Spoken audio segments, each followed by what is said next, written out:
घुटना, कंधा या कमर, चाहे जैसा हो दर्द, डॉक्टर ऑर्थो आपको देता है दर्द से पूरी आजादी, एक भरपूर जिंदगी।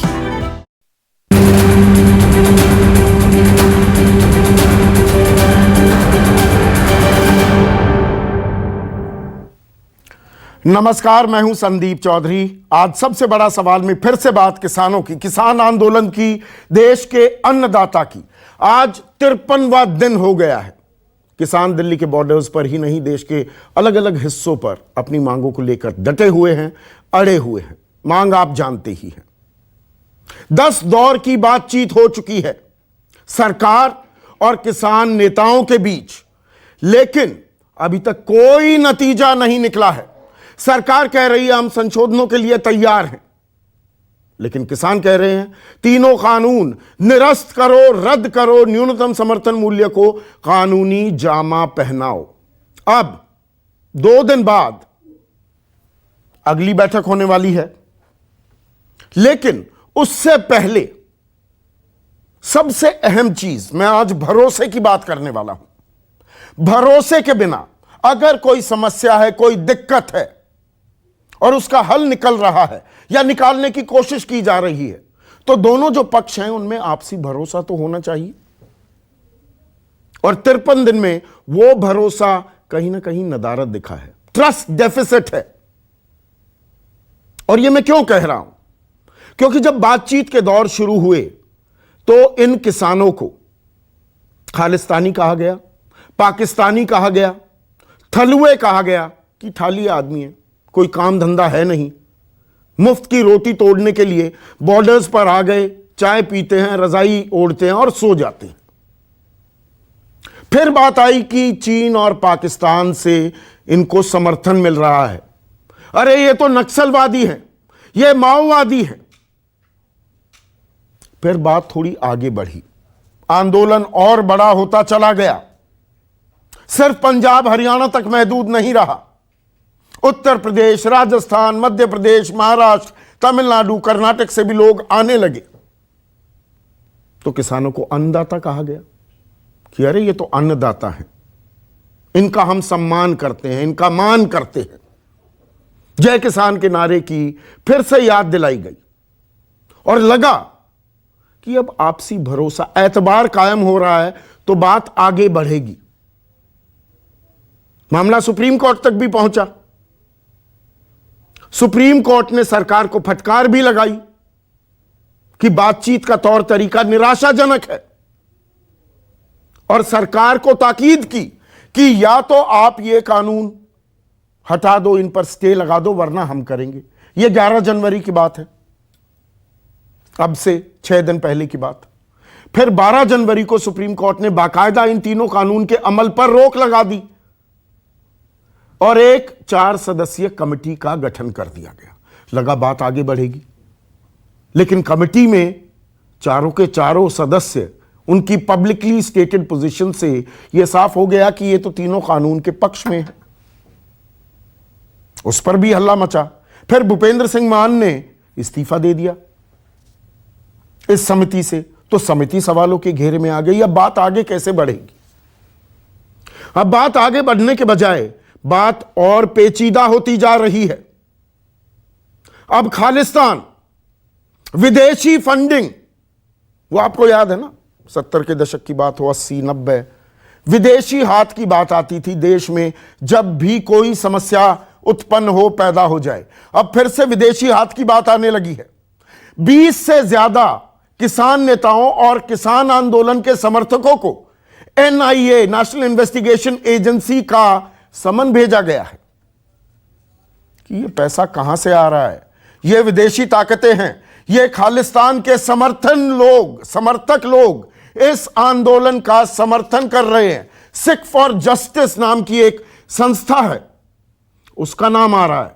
सुप्रीम कोर्ट में भी नाम आया था। हरीश साल्वे ने कहा था कि वैंकूवर बेस्ड खालिस्तानी समर्थक एजेंसियां, जो संस्थाएं हैं, वो इस आंदोलन को फंड कर रही हैं।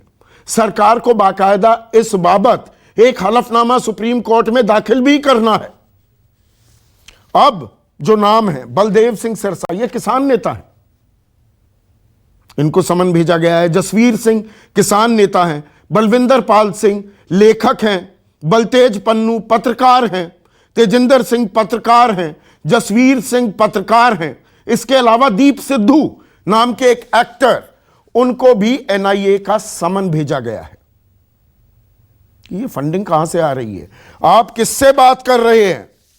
विदेशी संगठनों से फोन आ रहे हैं, एनजीओस को आर्थिक मदद मिल रही है। ये एनजीओ सीधे, प्रत्यक्ष या परोक्ष तौर से इस आंदोलन से जुड़े हुए हैं। संगठन पर खालिस्तान की मांग को बढ़ावा देने का आरोप है। ये ऐसे संगठन है, ये सरकार कह रही है। और दीप सिद्धू की बात मैं पूरी करना भूल गया। दीप सिद्धू ये एक एक्टर हैं पंजाब के, इनको एनआईए का समन मिला है। यहां यह बताना जरूरी हो जाता है कि 2019 के लोकसभा चुनाव में दीप सिद्धू गुरदासपुर से बीजेपी के उम्मीदवार, अब सांसद हैं। सन्नी डियोल, वही तारीख पर तारीख वाले सन्नी डियोल का प्रचार करते थे।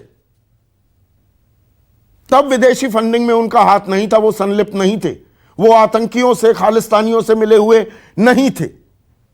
पर, और ये बड़ा पर है, अगर आतंकी संगठन और देश ने दंश झेला है आतंकवाद का, खालिस्तान की मांग का 80 और 90 के दशक में, खास पंजाब के लोगों ने, जिनमें से बहुतेरे लोग आज की तारीख में आंदोलित हैं, अगर ये खालिस्तान का जिन बोतल से फिर से बाहर निकल रहा है, ये फ्रैंकनस्टाइन मॉन्स्टर फिर से मुंह बाने की कोशिश कर रहा है, तो ये बहुत ही चिंताजनक बात है। इसको यहीं दबा देना होगा, कड़ी से कड़ी कार्रवाई होनी चाहिए। लेकिन 53 दिन बाद ये बातें क्यों हो रही हैं? पहले दिन से क्या हमारी सुरक्षा एजेंसियां, हमारा इंटेलिजेंस ब्यूरो, हमारी सुरक्षा एजेंसियां इस बात से अनभिज्ञ थी? इस सवाल से भी कन्नी नहीं काटी जा सकती है। तो ऐसे में 2 दिन बाद बातचीत में क्या कोई हल निकलेगा? नरेंद्र तोमर आशान्वित हैं, अभी भी कह रहे हैं हम खुले मन से बात करने को तैयार हैं, जबकि किसान नेता इस बात पर नाराज हैं कि उन्हें आतंकियों से जुड़ा विदेशी फंडिंग लेने वाला बताया जा रहा है। पहले 2 बयान। किसान यूनियन के साथ आग्रह किया है कि वे कानून के क्लॉज पर चर्चा करें और जहां किसान को आपत्ति है या किसान को तकलीफ दिखाई देती है वो बताएं, तो सरकार उस पर विचार करने के लिए भी और संशोधन करने के लिए भी तैयार है। लेकिन किसान यूनियन टस से मस होने को तैयार नहीं है। लगातार उनकी एक कोशिश है कि तीनों एक्ट को रिपील किया जाए। सरकार पे अभी बहुत एजेंसियां हैं जो आंदोलन करेंगे। जब देश आजादी हुई तो उसमें तो फांसी भी हुई थी, आंदोलनकारियों को ही ना, व्यापारियों को तो किसी को फांसी नहीं हुई। तो ये तो बहुत आगे तक बढ़ेगा। जिसको भी आंदोलन में रहना होगा वो अपने पूरी तैयारी के साथ में मुकदमे से लगा के, सजा से लगा के, प्रॉपर्टी सीज होने से लगा के वो इस आंदोलन में रहेगा। जिसको इस चीज से डर लगता है वो आंदोलन छोड़ सकता है। ऐसे में आज का सबसे बड़ा सवाल, अन्नदाता के आंदोलन में घुस आए हैं आतंकी। यह बहुत ही अहम सवाल है और आपसी भरोसे के बिना कैसे बनेगी बात। चर्चा में मेरे साथ बीजेपी की राष्ट्रीय प्रवक्ता, लोकसभा सांसद हैं, नौकरशाह आईएएस रह चुकी हैं अपराजिता सारंगी। मेरे साथ कांग्रेस के राष्ट्रीय प्रवक्ता अभय दुबे, 2 किसान नेता अमरजीत सिंह उदवाल और मेजर सिंह पुन्नावल जुड़ चुके हैं। इसके अलावा बेहद ही खास मेहमान यशोवर्धन आजाद, बेहतरीन पुलिस ऑफिसर्स में शुमार हैं इस देश के, आईबी के स्पेशल डायरेक्टर भी रह चुके हैं, एजेंसीज कैसे काम करती हैं उससे भली भांति वाकिफ हैं। इसके अलावा महेश इंदर गरेवाल, अकाली दल के नेता भी, प्रवक्ता भी इस चर्चा में जुड़ेंगे। और मेजर सिंह पुन्नावल, सवाल मेरा ये, आपसे जुड़े या आपको समर्थन देने वाले 20 से ज्यादा लोगों को नेशनल इन्वेस्टिगेशन एजेंसी एनआईए का समन आया है। विदेशी फंडिंग हो रही है आपके आंदोलन की, आतंकियों से समर्थन मिल रहा है, खालिस्तानी घुसे हुए हैं आपके आंदोलन में।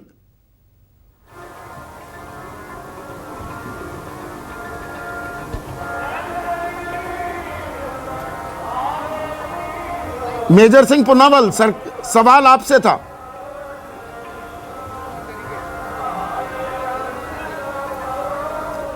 लगता है आवाज नहीं जा रही है। अमरजीत, आपको आवाज आ रही है?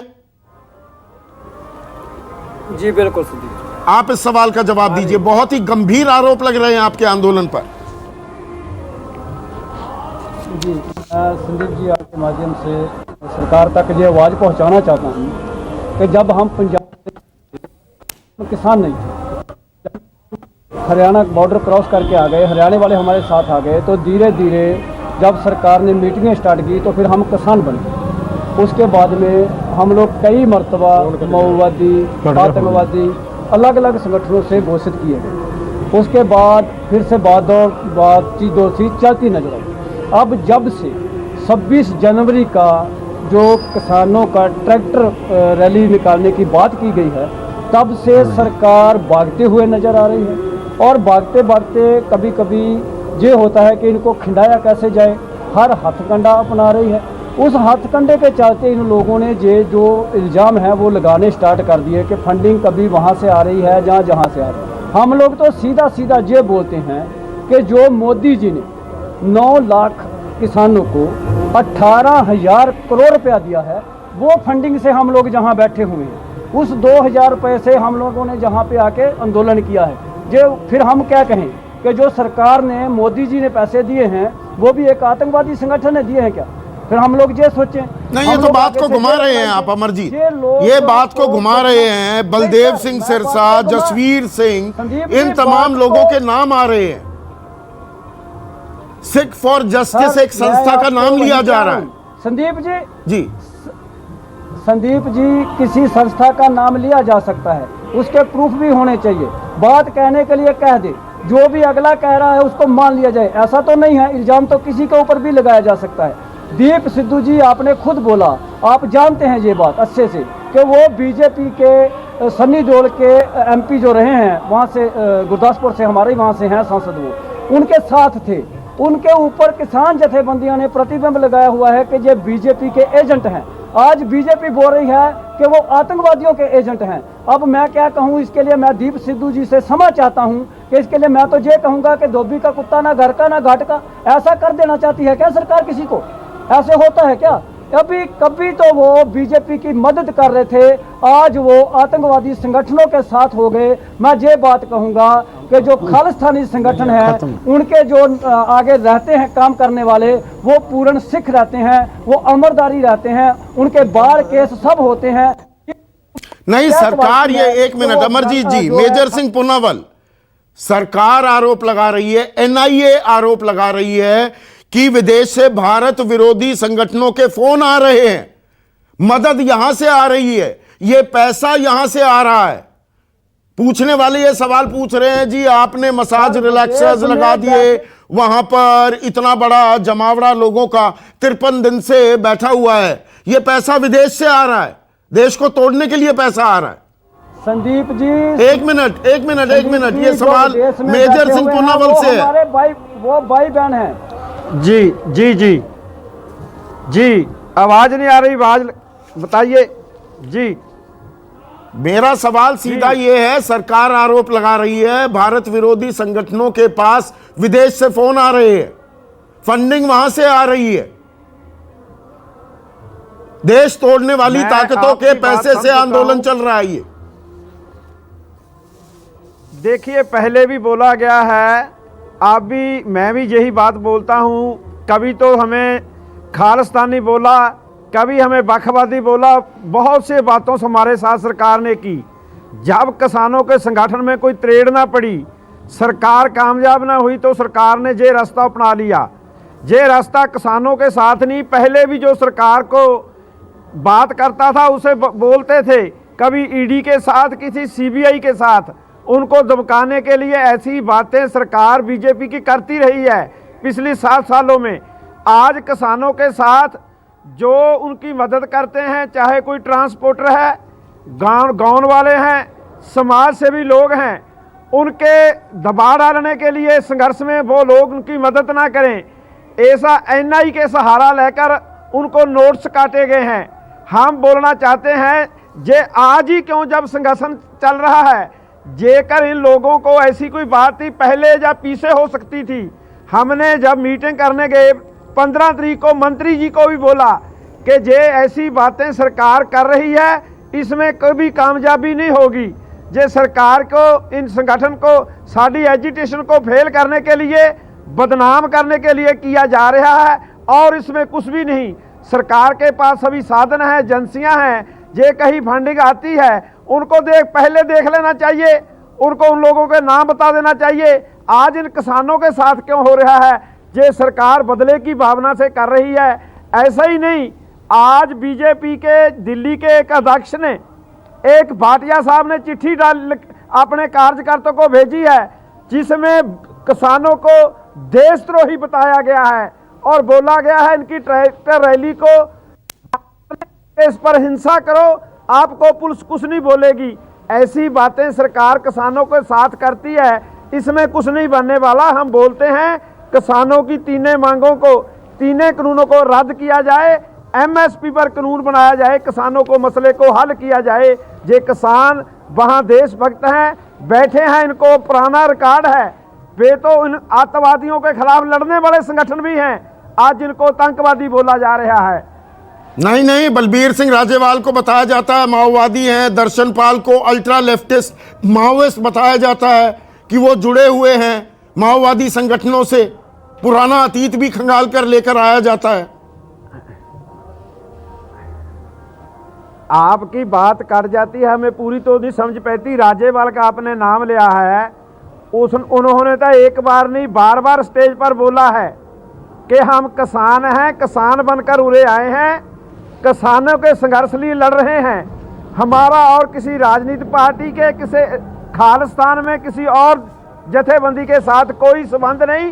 किसान बार बार अपनी स्टेज पर ऐसी गल को बोलते रहे हैं, आज भी बोल रहे हैं कि हम जहां बैठे हैं सभी किसान हैं, किसानों की जो मदद करते हैं वो किसानों के हमदर्द हैं। ठीक है, अपराजिता सारंगी स्क्रीन पर। अपराजिता, 53वां दिन हो गया, ये 50 दिन बाद ही यकायक ये कौन सा यूरेका मोमेंट मिला एनआईए को? अब समझ में आया कि विदेशों से फंडिंग हो रही है, सिख फॉर जस्टिस ये संस्था, ये तो देश को तोड़ने वाली ताकत है। ये 50 दिन बाद ही ये दिव्य ज्ञान कहां से आया? आप सबको नमस्कार। मैं यह स्पष्ट कर दूं कि हमारे अन्नदाता, हमारे किसान आतंकवादी नहीं हैं, खालिस्तानी नहीं हैं। 20 से ज्यादा को एनआईए का समन आ गया। यह भी कहना चाहूंगी कि इस किसान आंदोलन में कुछ देश विरोधी शक्तियां जरूर घुस आई हैं, इसे हमें मानना होगा। कुछ नाम भी उजागर हो चुके हैं और एनआईए एक प्रतिष्ठित जांच एजेंसी है। एनआईए जैसी जांच एजेंसी पर हमें भरोसा करना चाहिए। अगर एनआईए ने नहीं भरोसा बिल्कुल करते हैं। मुझे ये बताइए 50 दिन बाद एनआईए को ये दिव्य ज्ञान कहां से आया? बलदेव सिंह सिरसा पहले दिन से आंदोलन में बैठे हैं, संयुक्त किसान मोर्चा के अध्यक्ष हैं, उनका नाम आ रहा है, जसवीर सिंह का नाम आ रहा है जी। ये 50 दिन बाद कैसे पता लगाना है एनआईए को?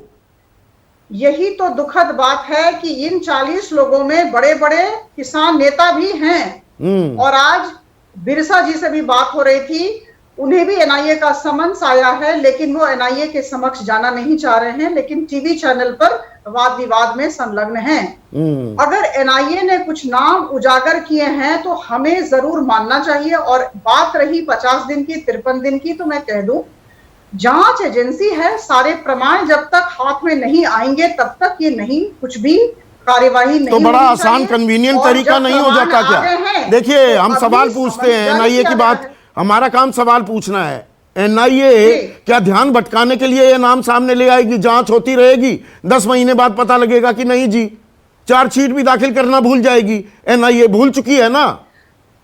वो देवेंद्र नाम का वो डीएसपी पुलवामा में जिसकी पोस्टिंग थी, नहीं हुई थी ना चार्जशीट दाखिल, जेल में है, वो अलग बात है। 91 दिन में भी एनआईए कुछ नहीं निकाल पाई थी। देखिए, सीबीआई पर या एनआईए पर, ये बड़े रेप्यूटेड ऑर्गेनाइजेशंस हैं, इनकी कार्यवाही पर या इनके कार्यकलाप पर हमें प्रश्नवाची चिन्ह नहीं लगाने चाहिए। नहीं, हम लगाएंगे, आप कहती रहिए, हम तो लगाएंगे। लगे ना, देवेंद्र पाल सिंह की चार्जशीट दाखिल की थी एनआईए ने। निकला है, प्रमाण है, इसलिए ये हुआ। और अच्छा, हम सब प्रमाण है। जानते हैं सिंगू बॉर्डर पर क्या हुआ है। एंटी इंडिया स्लोगन्स दिए गए, हम सबको पता है। तो जब एंटी इंडिया स्लोगन्स दिए गए, देश विरोधी शक्तियों को तो दमन करना ही होगा। ये केंद्र सरकार का, तो मतलब ये किसान है, ये अन्नदाता है कि आतंकवादी है? और सारे भारतवासी, देखिए हम बार बार ये कहना चाहेंगे कि हमारे किसान, जो हमारे अन्नदाता हैं, वो आतंकवादी नहीं है या खालिस्तान। आप वही तो कह रहे हैं। कुछ अब you can't have your cake and eat it too. मतलब या तो वो आतंकी आप कह रहे हैं 40 से ज्यादा हैं, आप बता रही हैं, मान रही हैं। घुसकर किसान आंदोलन में घुसकर कुछ किसान संगठनों को गुमराह कर रही हैं कुछ देश विरोधी शक्तियां। और मुझे लगता है कि हम सब का ये दायित्व है या कर्तव्य है और ये अधिकार भी है। ये 50 दिन बाद ये बात क्यों आ रही है, मैं यही तो जानना चाह रहा हूं। प्रमाण, प्रक्रिया, देखिए हर चीज की प्रक्रिया। तो इनसे बात नहीं करनी चाहिए ना सरकार को? परसों की बातचीत रद्द कर देनी चाहिए, रद्द कर देनी चाहिए बातचीत। आतंकवादियों से क्यों बात करेंगे? जो देश को तोड़ने वाली ताकतें हैं, उनसे कोई पैसा लेगा, उनके लिए क्यों बात की जाए? प्रधानमंत्री मोदी जी की सरकार किसानों के कल्याण के लिए खड़ी है और खड़ी रहेगी। हम संवाद पर विश्वास करते हैं। आदरणीय तोमर जी ने बार बार कहा है कि हम बिंदुवार चर्चा करने के लिए तैयार हैं। नहीं, बातचीत किससे करेंगे? आतंकवादियों से, मनोवृत्ति लेकर देश को तोड़ने वालों से, पैसा लेने वालों से नहीं, किसान संगठनों से बातचीत जो चल रही है, 10वीं दौर जनवरी 19 को होने वाला है। उसी में बलदेव सिंह सिरसा, जसवीर सिंह शामिल हैं और उसी में दीप सिद्धू भी शामिल हैं, जिन्होंने 2019 में आपके स्टार सांसद सनी देओल के लिए प्रचार किया था। 2019 में बीजेपी के लिए प्रचार करते हुए वो विदेशी ताकतों से नहीं मिला हुआ था दीप सिद्धू। एनआईए जांच एजेंसी है, एनआईए पर हमें भरोसा है। जो गलत होगा वो गलत होगा। अगर जांच में पता चला कि ये तो विटनेस के तौर पे उन्हें बुलाया गया है, अगर जांच के बाद पता चला कि उनकी गलती रही है, वो गुमराह करने की कोशिश कर रहे हैं, एंटी इंडिया स्लोगन्स दे रहे हैं, खालिस्तान मूवमेंट से जुड़े हुए हैं, तो जिस तरह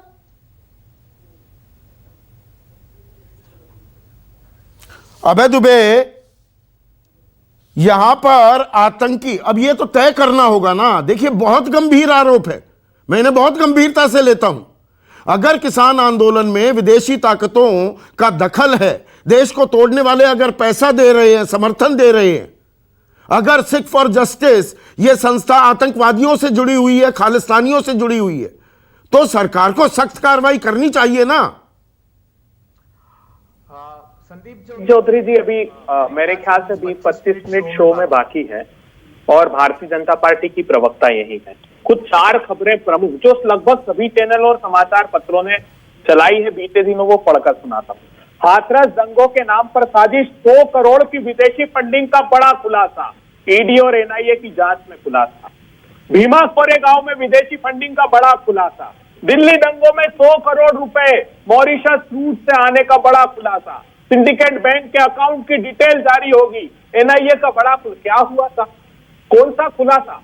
आपने आज फिर आरोप लगा दिए मोडस ऑपरेंडी है। उत्तर प्रदेश जाओगे तो किसानों पर 50 लाख का जुर्माना लगाएगी सरकारें। मध्य प्रदेश आओगे तो 40 वन विभाग के अधिकारी घूम रहे हैं किसान नेताओं के घर पर लकड़ियां रखकर झूठे मुकदमे बना रहे हैं ताकि आंदोलन को कमजोर किया जा सके। इस देश का इतिहासकार, कलमकार, साहित्यकार सरकार को रास्ता दिखाए तो कहते हैं ये अवार्ड वापसी देंगे। प्रतिपक्ष कहे कि प्रधानमंत्री जी किसानों की मांग मान लीजिए तो कहते हैं ये तो गुमराह गैंग के लोग हैं। वो किसान जो 50 दिन से अधिक वहां पर अपनी शहादत दे रहे हैं, प्रधानमंत्री जी वो आतंकी कैसे हो सकते हैं? जो 135 करोड़ लोगों का पेट भूखे रहकर भरता है वो आतंकी हो सकता है? प्रधानमंत्री जी मैं चुनौती देता हूं, आज के बाद कभी भी ये प्रमाणित कर दे। इतने सारे केस, हर केस में सेम मोडस ऑपरेंडी है। एक समय बाद ईडी आएगी, एक समय बाद एनआईए, और आते नहीं है। उनके कोई स्पोक्स पर्सन बयान नहीं देते, कहते हैं सूत्रों के हवाले से खबर है, सूत्रों ने बताया। अरे साहब ऐसे कौन से सूत्र हैं? सारे भारतीय जनता पार्टी के प्रवक्ता यही बात करते हैं। हाथ जोड़कर प्रार्थना है सरकार से कि जो किसान कह रहे हैं, मैं बार बार कहते रहा हूं कि ये कानून के सारे प्रावधान 25 राज्यों में लागू हैं प्रधानमंत्री जी। ऐसा नहीं जो आर्गुमेंट तोमर साहब दे रहे हैं। नहीं, मैं पहले आतंकियों की घुसपैठ पर कायम हूं। अभी अभय दुबे, और पहले ये कहा जा रहा था कांग्रेस भ्रमित कर रही है, बरगला रही है। तो क्या आप खालिस्तानी ताकतों से, जिनके चलते इंदिरा गांधी ने शहादत दी, हाथ मिला लिया है कांग्रेस ने? नहीं, ये देखिए, कुछ नहीं, नियोजित षड्यंत्र है सरकार का। आप देखिए, पहले दिन से सरकार कह रही संवाद नहीं, आपने आंसू गैस के बम मारे, पानी की बौछारें, हरियाणा में लाठीचार्ज किया, सड़कें खोद दी, फिर भी किसान दृढ़ता से आकर बैठ गए, तो आपने उनको बदनाम करने की साजिश रची, उन्हें खालिस्तानी बता दिया, कुछ किसान संगठन फर्जी खड़े कर लिए ताकि आंदोलन को तोड़ दें, फिर आप लगातार मीटिंग दर मीटिंग ताकि थका दो और भगा दो, प्रताड़ित करो और परास्त करो। इसीलिए राहुल गांधी जी ने कहा है कि मोदी सरकार सिर्फ थकाने की नीति पर काम कर रही है। आप कहते हैं कि इनसे कोई संवाद विश्वास में नहीं लिया, अरे लिया है विश्वास में। 5 पूंजीपतियों को पूरा विश्वास में लेकर ये कानून बनाया है। क्या आवश्यकता है इन्हें 62 करोड़ किसानों को विश्वास में लेने की? क्योंकि उनकी आवश्यकता ही नहीं है। प्रधानमंत्री जी, आप भली भांति जानते हैं कि किसान अगर निर्णायक भूमिका लेगा तो ये जो सत्ता की सरपरस्ती है चली जाएगी। 5 पूंजीपति आपकी सत्ता बरकरार नहीं रख सकते। नहीं, भरोसे की बात पर तो मैं आता हूं, भरोसे की बात पर मैं आता हूं। 1 मिनट अबे दुबे। महेश इंदर गरेवाल, देखिए, आप भुक्तभोगी हैं, आप एक प्राउड पंजाबी हैं, प्राउड सिख हैं। 80 और 90 के दशक का मैंने इसीलिए जिक्र किया है। खालिस्तान, ऐसे अराजक, ऐसे देश विरोधी ताकतें जब मुंह उठाती हैं, सर उठाती हैं, मुंह बाती हैं, तो देश को कितना नुकसान होता है ये पंजाब ने भोगा है। ऐसे में अगर खालिस्तानी ताकतें मुंह बार रही हैं, सर उबार रही हैं, तो क्या इस पर कड़ाई से कार्रवाई नहीं होनी चाहिए, या ये नैरेटिव बदलने की कोशिश है? देखो संदीप जी, जो कुछ हो रहा है ये सारा मैं समझता हूं कि इसलिए इस समय किया जा रहा है कि जो ये किसान आंदोलन है उसको, अंग्रेजी की कहावत है ना, if you want to kill a dog give it bad name and kill it, वो चाल पर सरकार चल रही है। देखो, ऐसे तो होता नहीं कि अगर ये सिख फॉर जस्टिस के लिए इनके कोई कनेक्शन थे और सरकार को पता ना हो, ये सरकार की नलायकी कह सकते हैं। सिख फॉर जस्टिस इन्होंने, गवर्नमेंट ऑफ इंडिया ने बैन कर दी।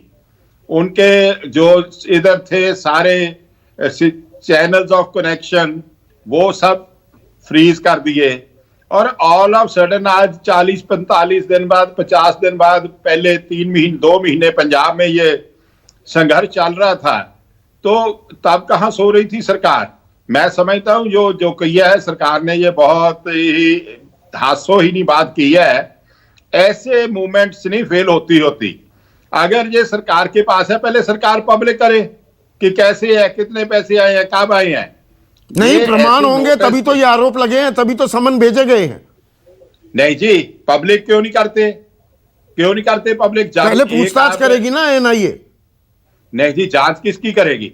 बताए ना कि क्या प्राइमा फेसी एविडेंस इनके पास आए जिस पर ये जांच करने जा रहे हैं।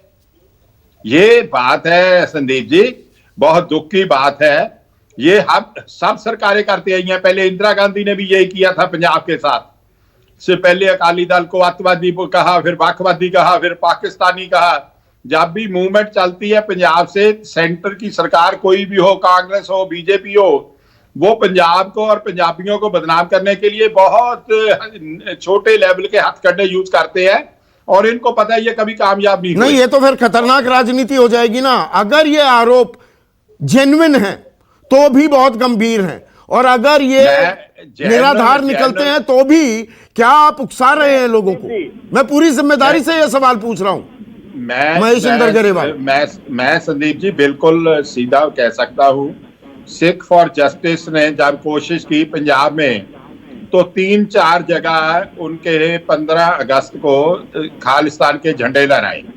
मोगे में लहराया, अबे मैं आ रहा हूं, मैं बात करता हूं, मोगे में लहराया, और 1-2 सड़कों पर उन्होंने लाके लगाए। उनमें जो लगाने वाले थे वो पकड़े गए, जिनको पैसे मिले थे, पैसे लिए उन्होंने ये काम किया। अब जब वो इन्वेस्टिगेशन हो रही थी, कोई ऐसा लिंक मिला पंजाब में? तो तब भी रौला चल रहा था ये किसान मुहिम का। तो मैं समझता हूँ ये किसान लीडरों को इन्वॉल्व करके वो इनको ऐसे, पहले तो इन्होंने नक्सलाइट बोला, फिर आप खालिस्तानी बोल रहे हाँ, हैं। ये बात हम बोल चुके हैं। यशोवर्धन आजाद स्क्रीन पर। यशोवर्धन आजाद, आप यहां पर सिक्योरिटी एक्सपर्ट हैं, सीनियर आईपीएस रह चुके हैं, आप आईबी के स्पेशल डायरेक्टर रह चुके हैं। 50 दिन के बाद एक आंदोलन चल रहा है, यकायक national investigation agency, premier agency है, वो सक्रिय होती है, 40 आदमियों को वो समन भेज डालती है, उनमें से सारे या तो खुद किसान नेता हैं या किसान समर्थक हैं। आप इसे किस तरह से देखते हैं यशोवर्धन आजाद? आरोप और प्रत्यारोपों के बीच जो तथ्य हैं वो शायद हम भूल गए हैं।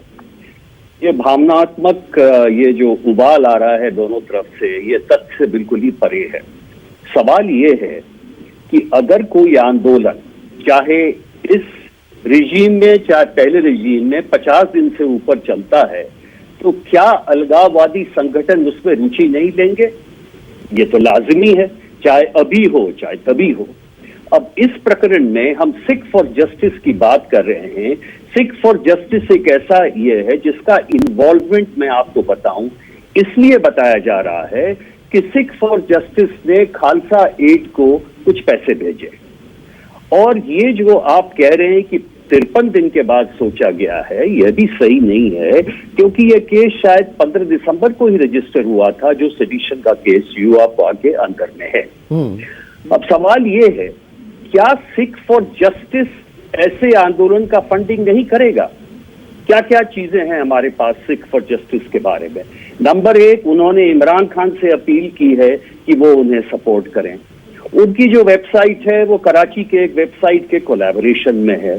सिख फॉर जस्टिस ने ये कहा है कि झंडा जो इंडिया गेट पे फहराएगा उसको हम $2.5 लाख देंगे इस 26 जनवरी को।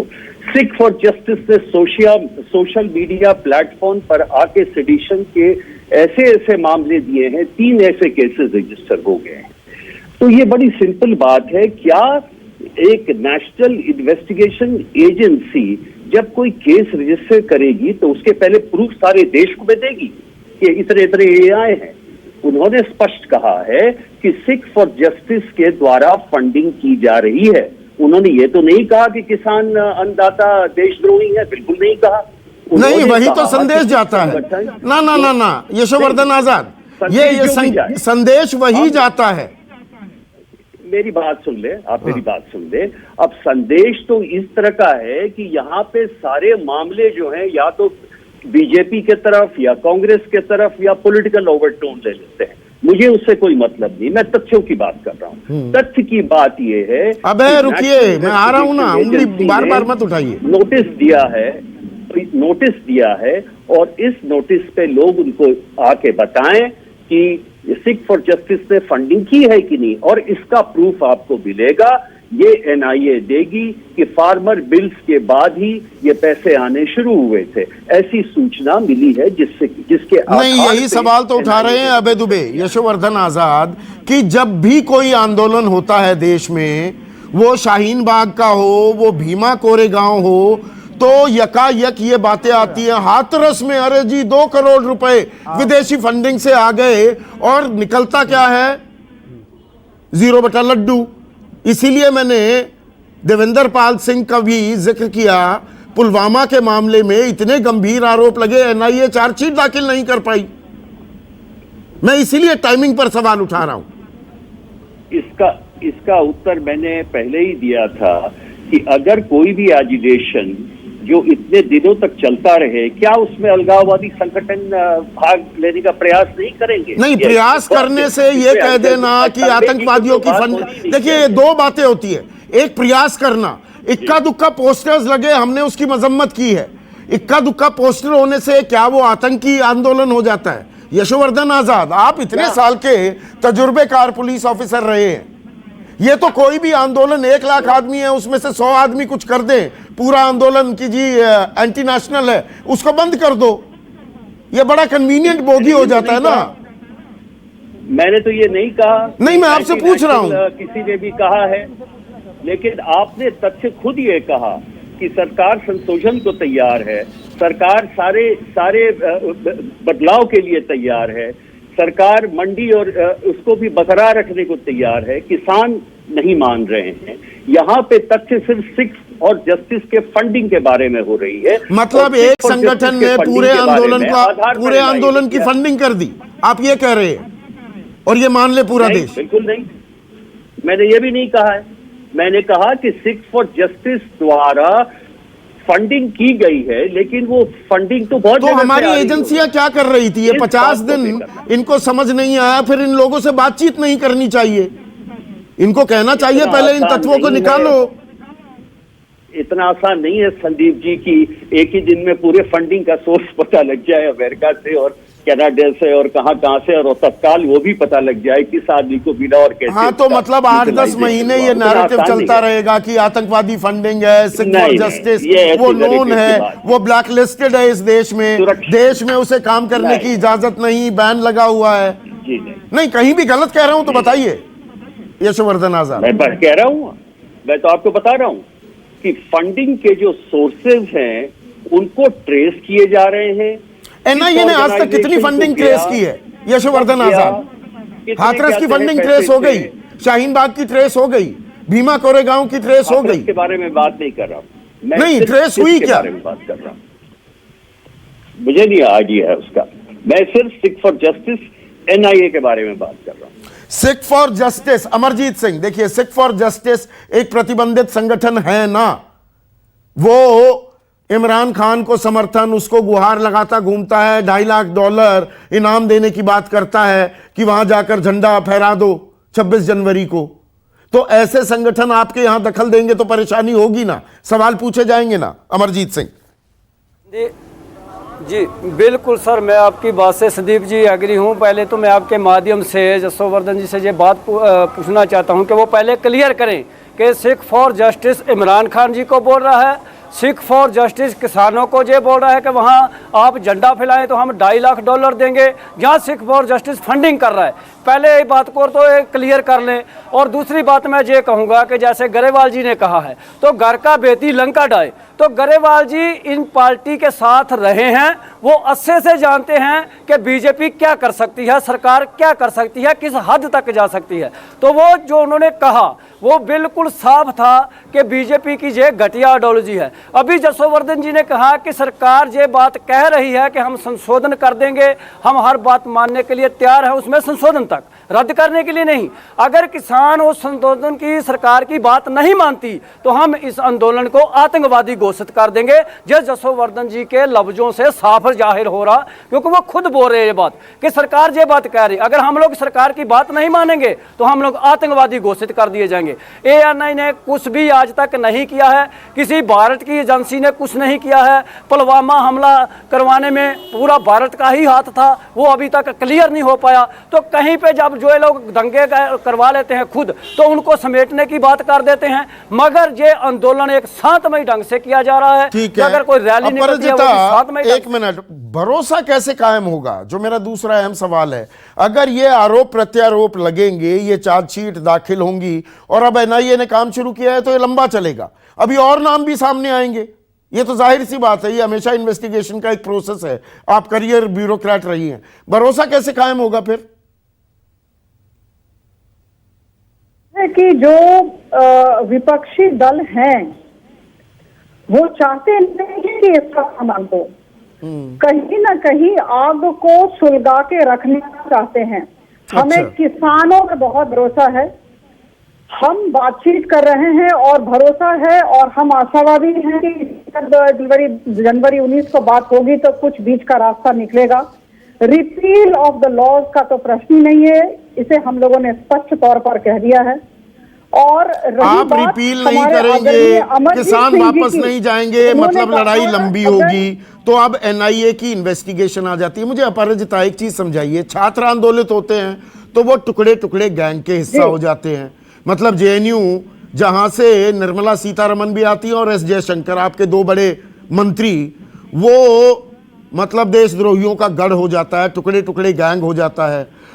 पढ़े लिखे नौकरी पेशा लोग, एक मिनट पूरी बात सुन लीजिए, सरकार से सवाल करते हैं तो वो अर्बन नक्सल हो जाते हैं, शाहीन बाग वाले हो जाते हैं पाकिस्तान परस्त, अब किसान हो गए खालिस्तानी। मतलब जो सरकार से सवाल पूछे वो राष्ट्रद्रोही ताकत हो गया। बिल्कुल नहीं, हम हर सवाल का उत्तर देने के लिए राजी हैं। हम तो चाहते हैं कि हमें प्रश्न किया जाए संदीप जी। हमने तो कभी भी नहीं कहा कि केंद्र सरकार से प्रश्न ना किया जाए। नहीं, तो छात्रों को टुकड़े टुकड़े गैंग कहा ना, नौकरी पेशा लोगों को अर्बन नक्सल कहा ना, शाहीन बाग की बूढ़ी औरतों को भी पाकिस्तान परस्त कहा ना। बात सुन ले आप। हाँ, आप मेरी बात सुन ले। हाँ, सुनाइए ना। मैं आपको ये कहना चाहती हूँ कि जहां तक देश विरोधी शक्तियों का सवाल है, इसके साथ तो कुछ समझौता ही नहीं किया जा सकता। नहीं, ये तय कौन करेगा? आप बड़ी कन्वीनियंटली तय कर देते हैं ना कि ये देशद्रोही है। और अगर कहीं भी देश विरोधी ताकत आएंगी तो हम उसका दमन जरूर करेंगे।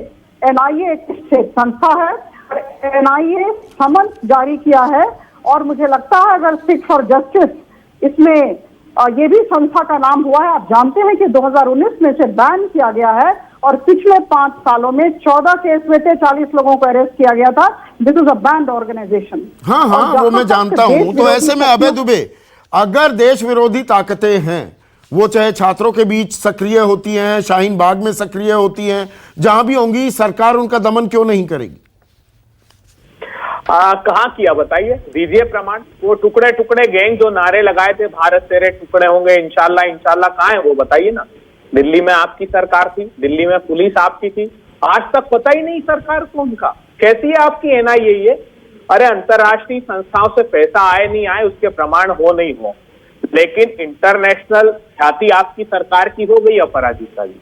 अभी human rights commission, international human rights commission जो अमेरिका में है, जिसमें विश्व भर के सारे देश जुड़े हैं, उसका पहला पैराग्राफ 2020 की रिपोर्ट है।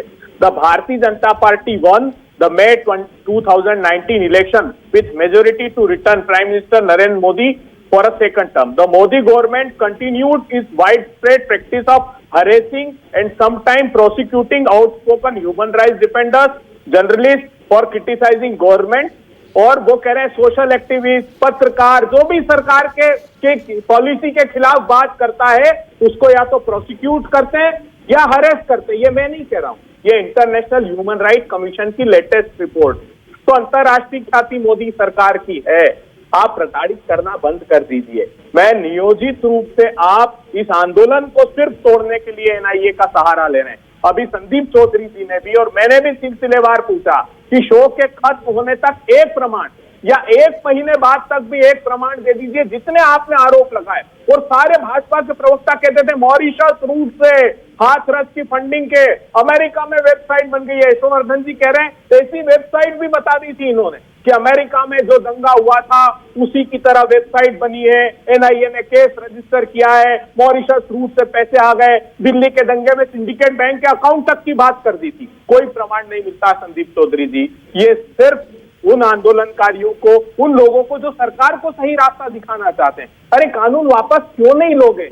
किसानों ने मांगा नहीं कानून? नहीं, वो तो साफ कर दिया ना अपराजिता ने कि रिपील का तो सवाल ही नहीं। तो ऐसे में महेश इंदर, मेरा सवाल जो अहम है और मैं ये 53 दिन में लगातार उठा रहा हूं, ये सवाल है एतबार का, भरोसे का। भरोसा बन रहा है या भरोसा तो बिल्कुल टूटता नहीं, बिखरता जा रहा है?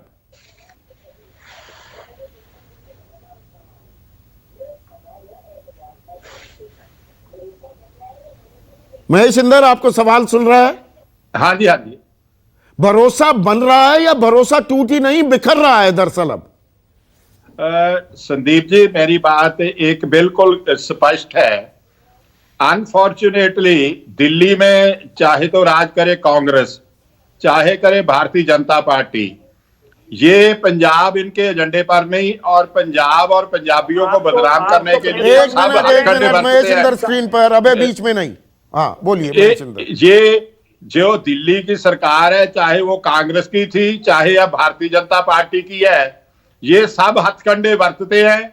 इन्होंने पहले भी पंजाब को बदनाम किया, अकाली दल को आतंकवादी भी बोला, पाकिस्तानी भी बोला, ये बात तो कह चुके हैं, देशद्रोही भी बोला। ये दिल्ली में जो भी सरकार आती है वो पंजाब को विशेष तौर पर और सिखों को बदनाम करके ये रेस्ट ऑफ इंडिया में ये कन्वे करना चाहते हैं कि देशभक्त सिर्फ भारतीय जनता पार्टी है। पहले कांग्रेस ये कहती रही Indira is India, India is Indira, now Bharatiya Janata party कह रही है Modi is India and India is Modi. ये बहुत खतरनाक ट्रेंड है, इन पर विश्वास करना पंजाब तो नहीं करेगा। जिस पार्लियामेंट ने यूनैनिमसली संतर चांद सिंह का पंजाब अकॉर्ड एंडोर्स किया था, वो अकॉर्ड का हाल आपने देख लिया कि उसका कागज भी नहीं मिलता, दिल्ली बेईमान हुई है। यही अब होगा, ये इन पर इतबार करने वाला जो भी होगा धोखा खाएगा। मेरे को इस बारे में भरोसे का तो सवाल है ना मेजर सिंह पुन्नावल, ये भरोसा तार तार होता जा रहा है क्या? भरोसा तो कायम होना चाहिए। आप 2 दिन बाद जाकर बातचीत भी करेंगे, खुले मन से बातचीत कर पाएंगे क्या अब आप? नहीं, देखो सरकार पर भरोसे की बात है। जहां से सरकार ने जो बोला, पहले किसानों को बोला कि हम जब सरकार बनेगी उनको डॉक्टर स्वामीनाथन की रिपोर्ट लागू करेंगे, हम किसानों का कर्जा माफ करेंगे। हमारे पंजाब में जगरांव जाकर बोला हम 2 करोड़ नौजवानों को रोजगार देंगे, हम विदेश से काला धन मंगा के 15 लाख रुपया खजाने में डालेंगी। सरकार तो झूठ बोलती है, भरोसा कैसे होगा? पहले किसानों को बोला जे हमारे कानून अच्छे हैं, जब किसानों ने उन कानूनों को बताया भी इसमें जे नुक्स हैं तो बोलने लगे कि हम इसमें संशोधन कर देते हैं। जब किसान अड़े भी हम इन कानूनों पर संशोधन इनको रद्द कराना चाहते हैं, फिर बोल दिया हम देश के लिए कानून बनाए हैं। दूसरे देश के किसान इन कानूनों के हक में बोलते हैं। हमने बोला जब से ऑर्डिनेंस बना है एक बार भी किसी किसान संगठन ने इन कानूनों की हिमायत नहीं की, विरोध किया जाता है। सरकार एक बार और बोलती है, दूसरी बार और बात बोलती है। उन बातों पर तो हम चर्चा कर ही रहे हैं लगातार मेजर सिंह पुन्नावल, उन बातों पर तो हम चर्चा कर रहे हैं। यहाँ पर यशोवर्धन आजाद क्या कह रहे हैं? वो कह रहे हैं कि देखिए एनआईए अगर जांच कर रही है तो उसके पास कुछ सबूत होंगे, तो क्या आप पूरी कार्रवाई और ये फास्ट ट्रैक कार्रवाई की वकालत करेंगे? वो कह रहे हैं ऐसा आंदोलन होता है तो अराजक तत्व, देश विरोधी ताकतें सक्रिय हो जाती हैं, वो आंदोलन का हिस्सा बनने की कोशिश करती हैं। हम देखो, हम एक बार नहीं सुधीर जी, बार बार बोला है कि किसानों का इन लोगों के साथ जो आतंकवाद की बात करते हैं, खालिस्तान की बात करते हैं, स्टेजों पर बोलते रहे कि हमारा इनके साथ कोई रिश्ता नहीं। हम सभी लोग स्टेज पर बोलते हैं कि हम किसान हैं, किसानों के मसले लिए आए हैं, किसानों के कानूनों को रद्द कराने की लड़ रहे हैं। अब जब सरकार को इन एजिटेशन को फेल करने का कोई ढंग नहीं था तो इस तरीके ना वो एनआई से अपना सहारा लेने लगी। सरकार पर कोई सबूत है तो सरकार को बोलना चाहिए लोगों को भी, जहां से इन लोगों को पैसा मिला है। वो जो हमारे मोर्चे की हिमायत करते हैं, लंगर लगाने वाले लोग, आर्टिस्ट लोग हैं, जो ट्रांसपोर्ट वाले हैं, फ्री लोगों को ले आते हैं, उनको क्यों किया जा रहा है इस समय के लिए? ये बदले की भावना से हो रहा है, एजिटेशन को बदनाम करने के लिए। ठीक है यशोवर्धन आजाद, ये सिर्फ एनआईए के समन्स की बात नहीं है। जो ट्रक ऑपरेटर्स यूनियन किसानों का समर्थन करती हैं उन पर केस दर्ज हो रहे हैं। सिंगू बॉर्डर पर किसी ने अपना खाली पड़ा वेयर हाउस दे दिया किसानों को, उस पर छापेमारी हो गई, गिरफ्तारियां हो रही हैं। ये सिलसिला देखते हैं या ये कार्रवाई मुकम्मल अंजाम तक पहुंचनी चाहिए, और पहुंचे तो क्या ये फास्ट ट्रैक होनी चाहिए? बिल्कुल फास्ट ट्रैक होना चाहिए। ये बात सही है आपकी कि समय ऐसा है कि जब लोगों को ये शक होगा कि क्या ये आंदोलन तोड़ने के लिए किया गया है। लेकिन देखिए, जहां तक सिख फॉर जस्टिस की बात है, ये हमें समझना चाहिए कि सिख फॉर जस्टिस ने एक रेफरेंडम की कोशिश की थी 2020 में, और ये सारे सिखों के बीच में रेफरेंडम की थी, जिसका विरोध किया था ब्रिटिश सरकार ने और कैनेडियन सरकार ने भी। तो जाहिर है कि अगर वो रेफरेंडम पंजाब ऐसे जगह में कर रहे हैं तो पंजाब से संबंधित एजिटेशन में वो भाग लेने की कोशिश करेंगे। नहीं, लेने की कोशिश करना और हिस्सा लेना, सक्रिय होना, दो चीजें फर्क हो जाती है ना। फिर तो हर आंदोलन पर, इसीलिए तो मैं कह रहा हूँ, हाथरस की बात हो, शाहीन बाग हो, भीमा कोरेगांव हो, वो तो हर जगह फिर सवाल उठाए जा सकते हैं। जहां भी आंदोलन होगा आप उनको राष्ट्रद्रोही कह सकते हैं। एनआईए इतना तो निकाल ही लेगी ना, आप जानते हैं। मैं तो नहीं कह रहा हूँ, हाँ। मैं तो ये कह रहा हूँ कि एक राष्ट्रद्रोही संगठन ने कुछ पैसे भेजे हैं कुछ लोगों को, यहाँ पर खालसा एड के नाम से आया है या जिसके नाम से भी आया है, तो उसके बारे में एनआईए तहकीकात कर रही है, तो इसमें क्या हर्ज है? और ये केस जो है 1 महीना पहले रजिस्टर हुआ है। बात साफ है। बात साफ है, बात साफ है। या नैरेटिव बदला जा रहा है कि जो किसान आंदोलित हैं उन पर आरोप लगा दिए जाएं तो क्या आंदोलन कमजोर पड़ जाएगा, या दरअसल अगर देशद्रोही देश विरोधी ताकतें सक्रिय हैं उनका दमन भी होना चाहिए। पर इन सब के बीच बात वही घूम फिर कर भरोसे की, भरोसा कायम रहेगा या भरोसा और टूटेगा, तार तार होगा। परसों की तारीख 19 जनवरी इसकी गवाही देगी जब फिर से बातचीत होने वाली है। अभी के लिए बस इतना ही। नमस्कार। खास जड़ी बूटियों से बना पेट सफा आयुर्वेदिक चूर्ण आज ही ले आएं। पेट सफा पहली रात से ही असर दिखाता है और इसकी आदत भी नहीं पड़ती। पेट सफा हर रोग दफा।